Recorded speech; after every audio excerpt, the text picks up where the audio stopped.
약 성경 325면 정도 해당하는 여호수아 6장 1절에서 5절까지 말씀입니다. 여호수아 6장 1절에서 5절까지 말씀 한 절씩 교독하시겠습니다.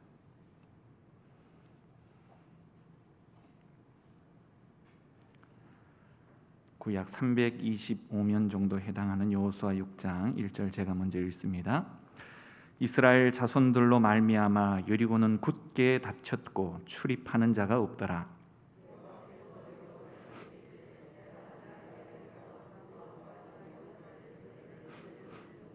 너희 모든 군사는 그 성을 둘러 성 주위를 매일 한 번씩 돌되 엿새 동안을 그리하라.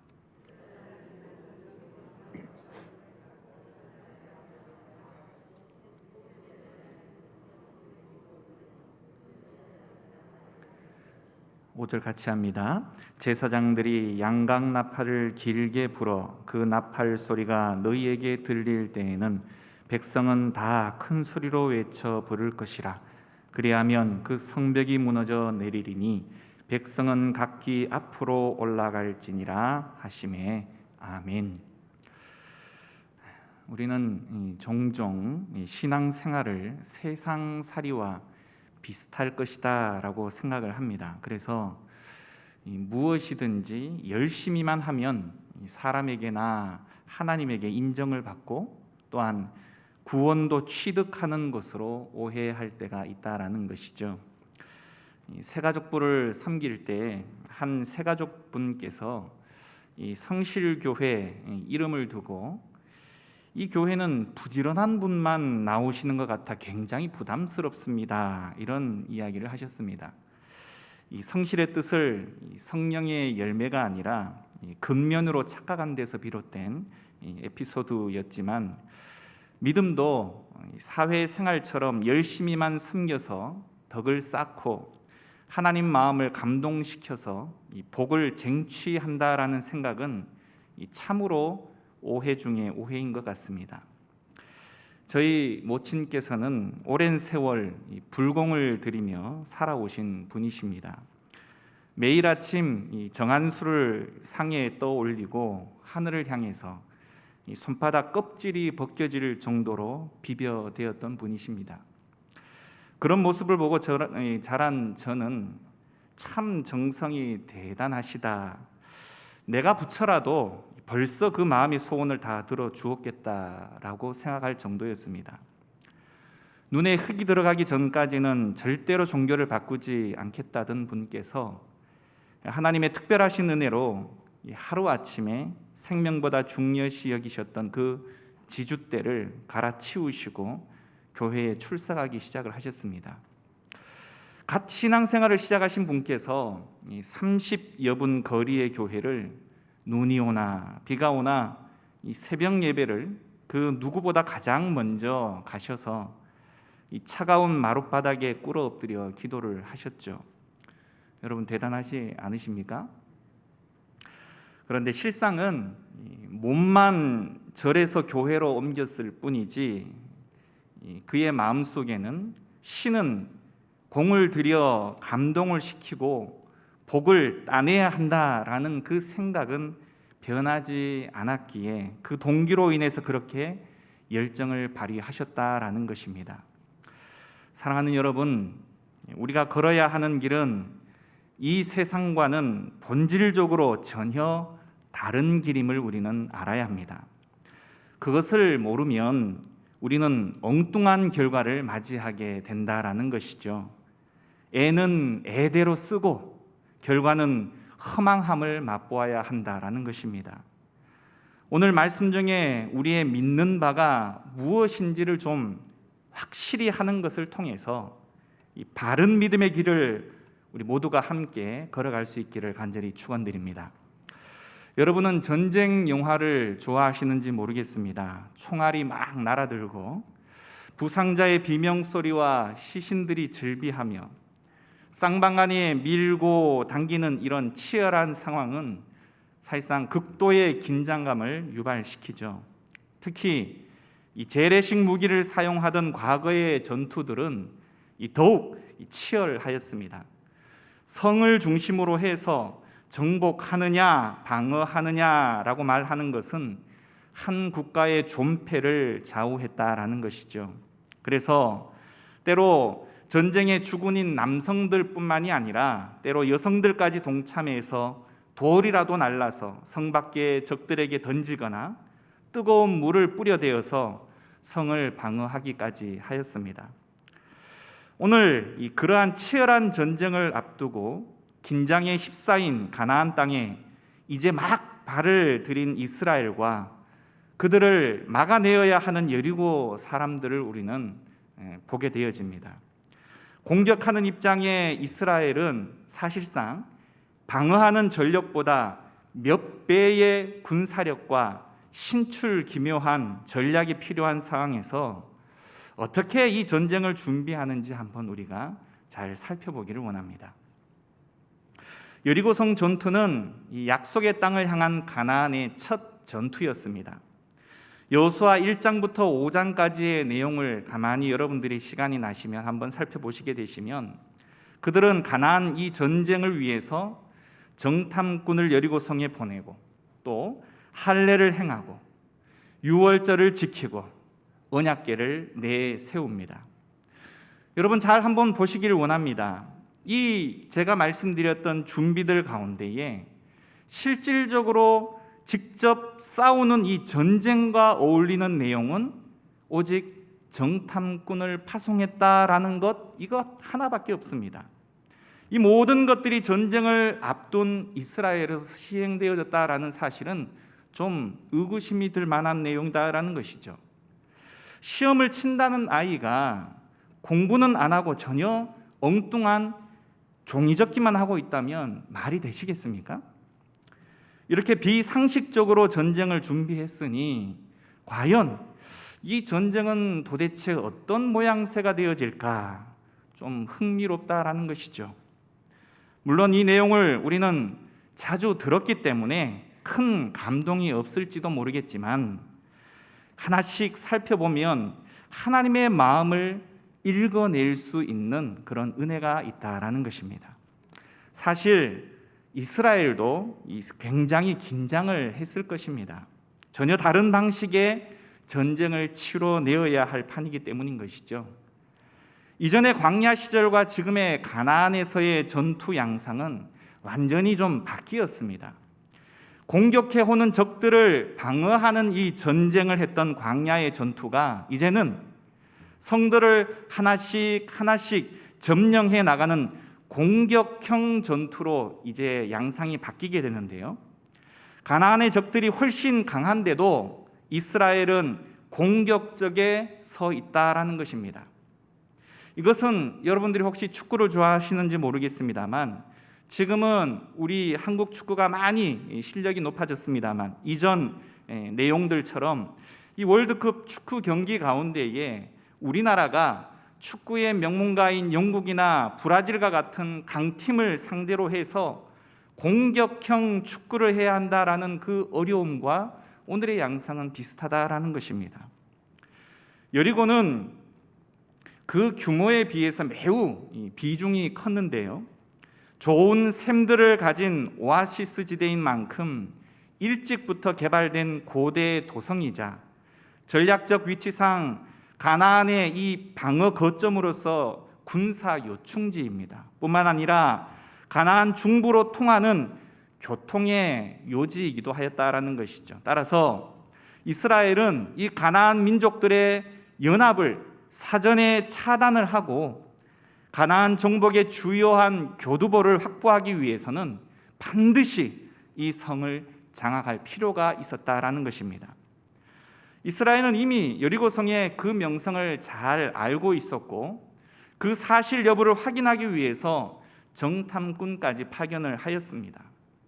이 성은 가나안 지역에서 가장 오래되었고 서너 시간이면 외곽을 돌 수 있는 대략적으로 서초구의 한 4분의 3 정도의 작은 도시 국가입니다. 매우 큰 성은 아니었지만 수차례의 보수와 재건을 통해서 가나안 성 최고의 규모를 자랑하게 되는데요. 일반적인 작전으로서는 거의 공격이 불가능한 천연 요새였습니다. 가파른 경사지 정상의 성은 이 적들의 침입을 대비해서 높은 석조 장애물을 설치했고, 이중벽 구조로 어지간한 지진이 아니고서는 절대로 무너질 리가 없었습니다. 여러분, 지금으로부터 약 9,000년 전에 지어진 건물이 이 정도라니 대단하지 않습니까? 또한 그 성 안에는 장기간 전쟁을 대비해서 보리추수를 막 끝낸 시점에 항아리마다 곡식이 가득하고 물길도 있었기 때문에 장기간의 전쟁에 전혀 무리가 없었습니다. 결국 여리고 백성들은 이 전쟁을 장기간의 전쟁으로 끌고 가서 이스라엘이 포기하게 만드는 작전을 펼쳤다라는 것이죠. 만약 그렇게 되어진다면 가나안 족속들이 바로 사방에서 연합해서 반격할 기회를 가져다 줄 뿐만이 아니라 약속의 땅 가나안 전체를 점령하기 위해 이제 막 첫 관문에 섰는데, 도대체 이스라엘은 어느 세월에 가나안 땅을 다 차지하겠습니까? 하지만 여리고성은 성문을 굳게 닫고 마치 버티기 작전을 할 모양새로 하고 있었다라는 것이죠. 자, 이제 성경은 이 난공불락의 여리고성 함락 작전 계획을 소개를 하고 있는데요, 도대체가 영 납득하기가 어렵습니다. 과거 성을 정복하는 전쟁에서 흔히 쓰인 방법들은요, 사다리를 놓고 성을 넘거나 성벽 밑으로 터널을 파서 들어가거나 공성태를 이용해 성벽에 구멍을 뚫거나 성벽 높이만큼 흙으로 토성을 쌓아서 쉽게 높이를 같이해 공격을 하는 그런 방식을 써야만 했던, 사실상 쉽지 않은 정복 전쟁이었다라는 것이죠. 이처럼 여리고성과 같은 견고한 성을 뚫고 점령해야 하는 상황에서 여러분, 하나님께서는 사람들이 전혀 생각하지도 못할 방식, 다시 말해 특수한 무기를 주신다든지 성의 약점이 어디에 있는지를 여호수아 장군에게 알려주셔서 그 부분에 공격을 집중한다든지 이런 특별한 전략을 주셔야 하지 않겠습니까? 그런데 그런 멋진 명령을 기대했을 여호수아는 그저 침묵하고 성벽을 엿새 동안 하루에 한 바퀴씩, 제 7일째는 7바퀴를 돌기만 하나라는 이 말을 들으며 어쩌면 머리가 돌 지경이었는지 모르겠습니다.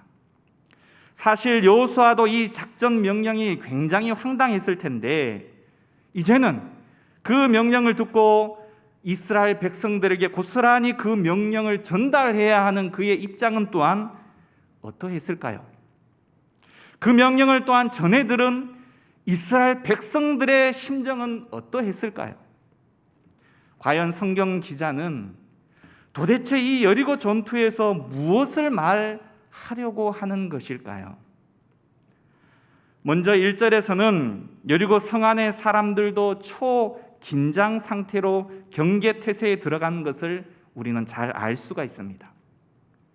그리고 2절, 6절, 10절, 제가 말씀드린 것처럼 2절에는 이 작전 명령을 여호와께서 말씀을 여호수아에게 하시고, 6절에 가면 여호수아가 들은 명령을 제사장들에게 지시하고, 10절에는 또 여호수아가 백성들에게 이르고.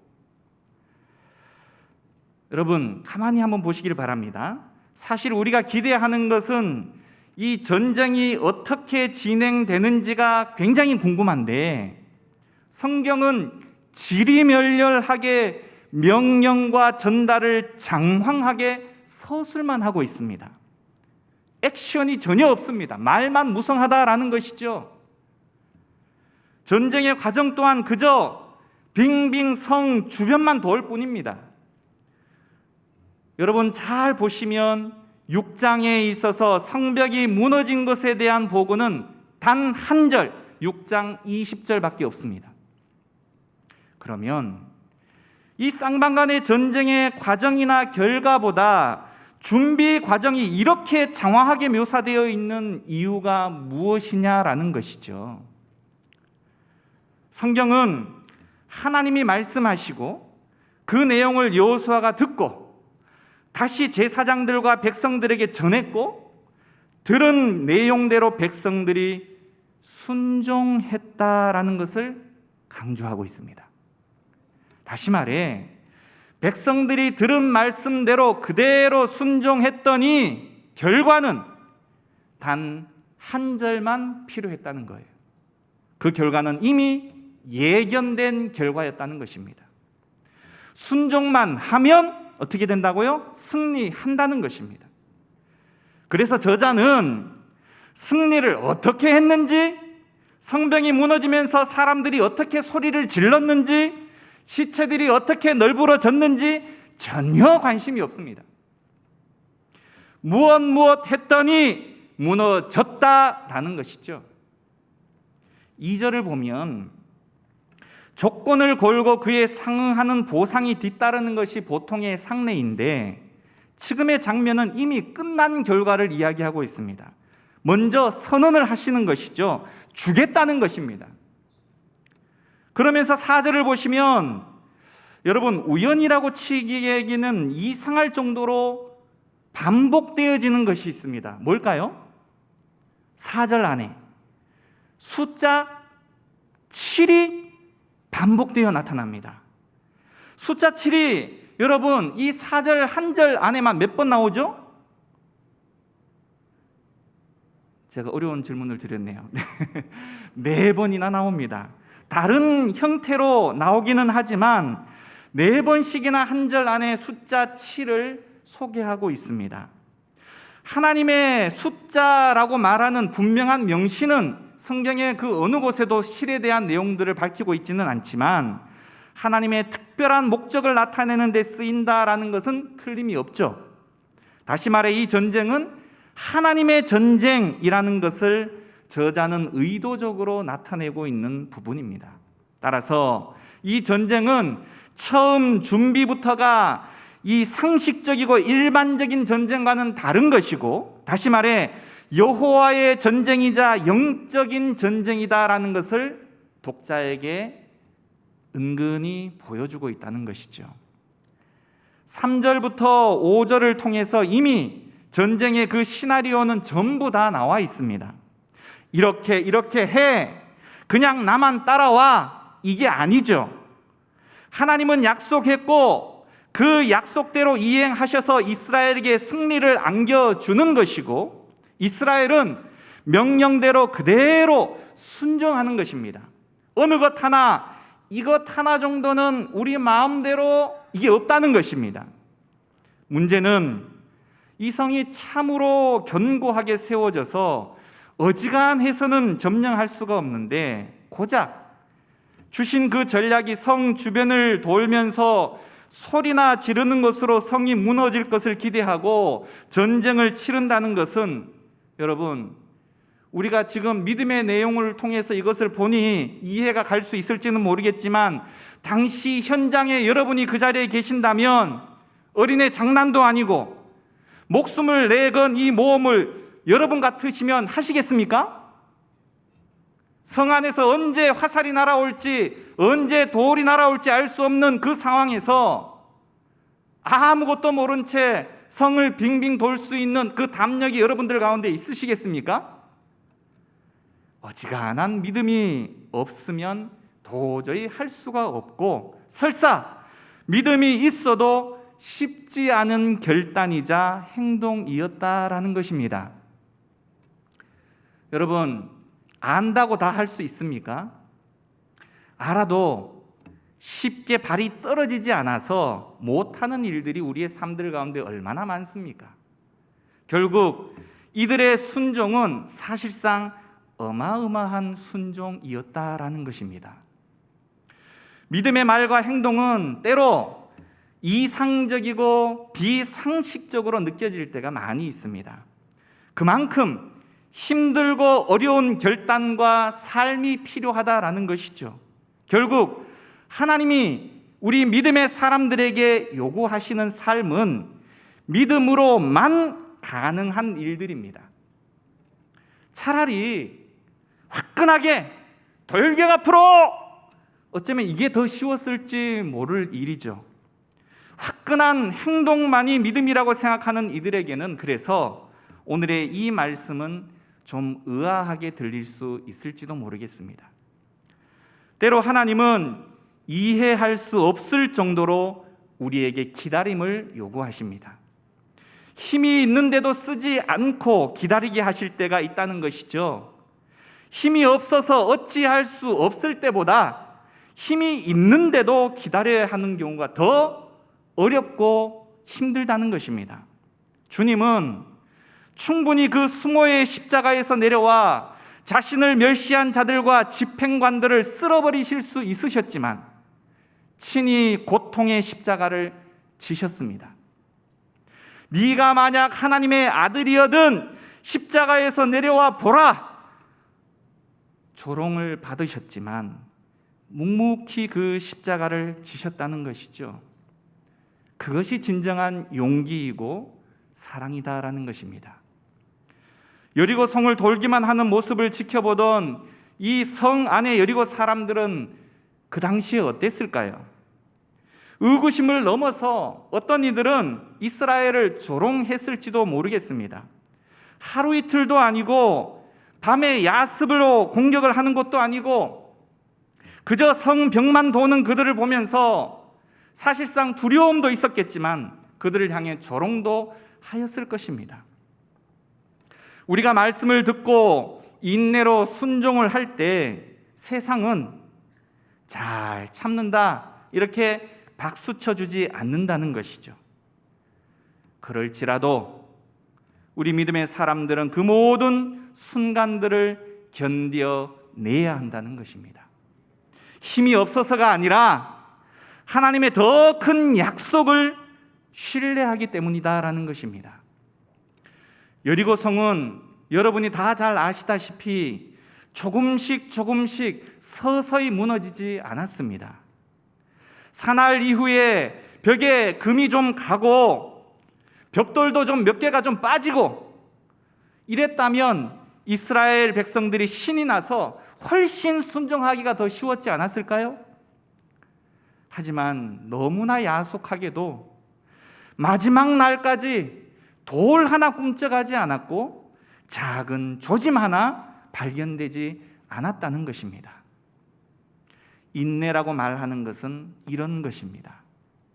눈에 보이는 증거가 좀처럼 없어도 마지막까지 견디는 것, 하나님의 완전한 시간이 이르기 전에는 전혀 기적이 보이지 않는 것입니다. 우리의 성급함이 도리어 하나님의 이 일을 망칠 때가 얼마나 많이 있습니까? 하나님의 방법은 인간적인 방법이나 시간에 의한 것이 아니라 철저하게 그분만의 방법과 시간에 의해서 이루어진다는 것이죠. 당장 어떤 조짐도 없는 상황에서도 매일매일 정한 그 믿음의 걸음을 한 발짝씩 걷는 것이 온전한 우리의 순종의 모습이다라는 것입니다. 우리 인생에 있어서 정복해야 할 여리고성은 많아도 너무 많습니다. 일상의 6날의 시간, 침묵하며 걸어내어야 할 날들, 사실상 내가 칼을 들고 뛰어나가는 것이 아니라 알 수 없는 7째 날이 이르기까지 그 마지막까지 죽기까지 순종하는 것은 참으로 어렵습니다. 하지만 승리를 외치며 기뻐할 날은 바로 오늘의 기다림과 인내로 그 순종의 양을 채워갈 때 우리는 놀라운 기적을 체험하게 될 것입니다. 여호수아 1장 5절부터 9절까지의 말씀을 함께 살펴보기를 원합니다. 몇 장을 뒤로 넘기셔서 여호수아 1장 5절부터 9절 한 절씩 교독해 보실까요? 제가 먼저 5절 읽습니다. 네 평생에 너를 능히 대적할 자가 없으리니 내가 모세와 함께 있었던 것 같이 너와 함께 있을 것임이니라. 내가 너를 떠나지 아니하며 버리지 아니하리니.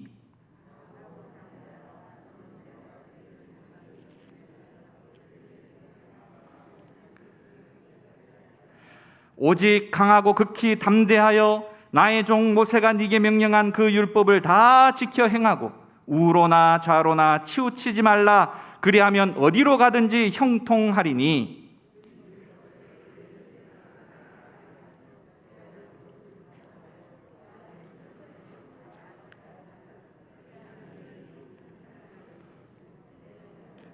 구절 같이 합니다. 내가 네게 명령한 것이 아니냐. 강하고 담대하라. 두려워하지 말며 놀라지 말라. 네가 어디로 가든지 네 하나님 여호와가 너와 함께 하느니라 하시니라. 아멘. 여호와가 여호수아서가 시작되어지는 그 시점, 다시 말해 위대한 영도자 모세의 뒤를 이은 여호수아에게 약속한 말씀에 대한 현실판 결과물이 바로 여리고성 전투라는 것입니다. 다시 말해 순종하면 승리하고 불순종하면 패하게 된다라는 진리를 가르쳐주기 위한 교육의 장이었다는 것입니다. 그런 의미에서 이 여리고 전투는 사실상 어마어마한 전쟁 장면을 기대했다면 적지 않은 실망과 지루함을 느끼게 될지도 모르겠지만, 하나님의 관점으로 살피다 보면 놀라운 진리와 은혜를 발견하게 된다라는 것이죠. 여호수아는 모세의 수하에서 많은 전쟁 경험이 있었기 때문에 자기 나름의 전략이 있지 않았겠습니까? 전쟁의 방법이 있지 않았겠습니까? 하지만 그 또한 시키는 대로만 했습니다. 특히 오늘의 이 10절을 보면, 6장 10절을 보면 하나님께서는 침묵을 이스라엘 백성들에게 요구하십니다. 이 침묵은 성 안의 사람들에게 도대체 전애들이 뭘 하는지를 모르게 하는 것을 통해서 긴장감을 조성시키고, 이스라엘 백성들에게는 좀 이 여호와의 전쟁, 하나님의 전쟁에 집중해서 하나님의 행하심에 대한 기대, 그리고 경외감, 신뢰를 요구하는 표현의 방식일 것입니다. 여러분, 10사람이 모이면 의견이 몇 개가 나올까요? 기본적으로 10개겠죠. 하물며 지금 이 여리고성 전투에 나와 있는 사람의 숫자는 200만 명이 넘는 사람들의 숫자입니다. 도대체가 이해할 수 없는 전쟁의 방법들을 대할 때에 각자 의견하고자 하는 말이 왜 없었겠습니까? 승리를 위해서 분석하고 판단하고 비판하려면 수없는 방식들을 여호수아에게 제시할 수 있었을지도 모르겠습니다. 하지만 하나님은 그들에게 나팔 소리만 내게 하고 백성들에게는 침묵을 요구하십니다. 결국 하나님의 이 명령은 이스라엘을 너무 잘 아셨기 때문이다라는 것이죠. 그들의 불신이 입을 통해서 나오는 순간 삽시간에 이스라엘 안에 전염이 되어져서 이스라엘은 혼란에 빠질 수 있게 되어진다라는 것입니다.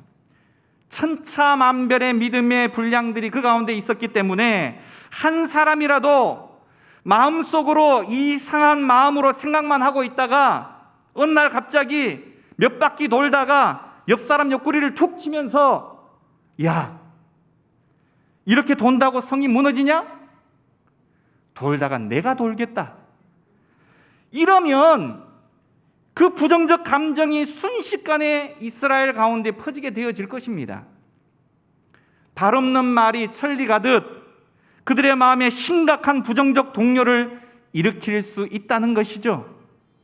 사실 광야의 시절 불평과 불만으로 끝없이 의심을 했던 그들의 역사를 우리는 너무나 잘 알고 있지 않습니까? 어렵고 힘들수록 침묵으로 우리는 기도해야 합니다. 이제 드디어 이스라엘의 철저한 순종은 말씀드렸던 것과 같이 6장 20절 단 한 절로 마무리가 됩니다. 순종했더니 모든 것이 하나님의 뜻대로 진행이 되고 피 한 방울 안 흘리고 승리가 왔다는 것이죠. 서두에 우리는 장황하게 성의 크기와 견고함, 성 안의 사람들의 전쟁 준비, 이런 이야기들을 많이 했습니다. 그것을 통해서 이 전투의 어려움과 난관들을 장황하게 설명을 드렸지만, 여러분, 하나님에게는 전혀 문제가 되지 않았다는 것입니다. 우리가 경험하고 고뇌하는 문제들 역시 죽겠다라고 생각하는 그 내용들마저도 하나님 앞에서는 순식간에 해결되어질 것입니다. 더 놀라운 것은 여리고 백성들은 그들을 보호하기 위해 거대한 성벽을 쌓았습니다만 그 벽들이 무너져 내리면서 성 안으로 곧장 들어갈 수 있는 다리가 되었다라는 사실입니다. 다시 말해, 하나님은 어떤 것이든 인간의 방해물조차도 하나님이 유리하게 얼마든지 사용하실 수 있으시더라라는 것입니다. 또한 이 전투는 오직 한 이방 여인과 그 가정의 구원을 위해서 치러진 것처럼 보여지기도 합니다. 여리고 전쟁을 위한 준비 과정에서 2명의 정탐꾼과 관련 있는 이 여인은 전쟁을 가능케 하는 원인으로서 그녀의 말을 그대로 반영한 것이고, 전쟁 중에도 이 여인의 구원을 위한 여호수아의 명령과 구원 장면이 끝없이 묘사되어지고 있습니다. 다시 말해, 한 이방 여인을 위한, 그녀에 의한 여리고 전투라는 인상이 강하게 와닿았다라는 것이죠. 그만큼 그녀가 강조되어져 있다라는 것입니다. 이 여인의 이름은 개와 같이 취급받던 당시의 이방인이었음에도 불구하고 믿음으로 구원받은 여인이자 후에 예수님의 족보에까지 그 이름이 오르게 되어지는 영광을 누리게 되어지죠. 하나님은 이렇듯 주목받지 못하는 이방 여인과 같은 단 한 사람을 위해서도 이 어마어마한 전쟁을 일으키게 하시고 구원의 약속을 반드시 지키시는 분이시더라라는 것입니다. 여리고 정복 이야기는 이스라엘이 여리고 군대를 이긴 단순한 사건이 결코 아닙니다. 하나님이 직접 그분의 백성을 위해 싸우신다라는 사실을 보여주는 가장 분명한 모델이자, 하나님의 전쟁에서 승리의 비결은 오직 순종임을 우리들에게 알려주고 있다는 것이죠. 그런데 여러분, 우리의 삶 가운데에서는 왜 여리고 성이 무너지지 않을까요? 어떠십니까? 나의 여리고 성은 계속해서 무너지고 있습니까? 그 이유는 그렇게 우리가 순종하지 못하기 때문입니다. 100% 순종하지 않는다는 것이죠. 왜냐하면 오늘 이 이스라엘 백성들이 느꼈을 법한 내용들, 너무나 말이 안 되니까, 내 이성으로는 하나님이 역사하실 그 내용으로서는 도저히 이해하지 못하고 받아들일 수 없기 때문에 하나님이 역사하실 90% 그 이상을 어찌 해서 내가 다 미리 해결해 버린다는 것입니다. 그리고 적당히 해결되지 않아도 마음이 크게 상하지 않을 범위 내에서 조금 문을 열고 믿어보는 것입니다. 그래서 100%의 규정은 우리 삶에 잘 일어나지 않습니다. 우리는 하나님이 행하실 여유와 공간을 반드시 내어드려야만 합니다. 기적은 지금도 일어납니다. 이러한 순종이 있다면 기적은 지금도 일어난다는 것이죠. 하지만 우리는 그 순종을 너무 골라서만 하고 있다는 것입니다. 할 수 있는 것만, 안전한 것만 순종하고 있다는 것이죠. 우리의 삶 가운데 난공불락의 여리고성과 같은 문제들 앞에 신앙인으로서 우리는 어떤 태도와 자세를 취해야 할까요? 여리고성 전투를 통해 하나님은 진정한 적이라고 말하는 것은 여리고성 사람들이나 여리고성의 그 견고함이 아니라 바로 이스라엘 백성들 그 자신의 믿음과 대면해 보라는 것입니다. 하나님은 여리고 성을 무너뜨리기 위해서 온 힘을 다 쏟으신 것이 아니라 사실상 이스라엘 백성들의 지금까지의 그 견고한 불신과 불신앙을 무너뜨리시길 원했다라는 사실이죠. 우리 안에 여리고 성은 무엇입니까? 분노와 상처, 열등감, 죄책감, 미래에 대한 두려움과 불안, 그 앞에서 당당히 맞서지를 못하고 그저 도망만 하려고 있지는 않느냐라는 것이죠. 알면서도 어쩔 줄 몰라 하거나 방치해 두었던 우리의 여리고성을 무너뜨리지 못한다면 우리는 결코 그 다음의 믿음의 장을 열 수도 없고 전진하지도 못하고 끝없이 반복되이 그 자리로 돌아올 수밖에 없습니다. 우리의 싸움은 혈과 육에 대한 싸움이 아니라고 했습니다. 그리고 또한 결코 혼자 싸우는 싸움이 아니라는 것입니다. 온전한 순종을 통해서 99%가 아니라 100%의 보장된 승리의 싸움을 싸우는 것이 우리의 싸움입니다. 무엇보다 그 싸움은 하나님께서 이끄시는 전투다라는 사실이죠. 우리의 길은 그래서 세상 여느 사람들과 전혀 다른 삶이다라는 것입니다. 다른 방식을 사용해야 하고 다른 목표를 향하고 있다라는 사실입니다. 오늘 함께 기도했으면 하는 것은 오늘의 이 말씀을 가만히 묵상하시면서 우리의 지금까지의 신앙을 한번 돌아보기를 원합니다. 우리 삶에 기적은 있는가? 나의 삶의 기적은 과연 언제였던가? 없다면 그 순종의 순도는 과연 100%였는가?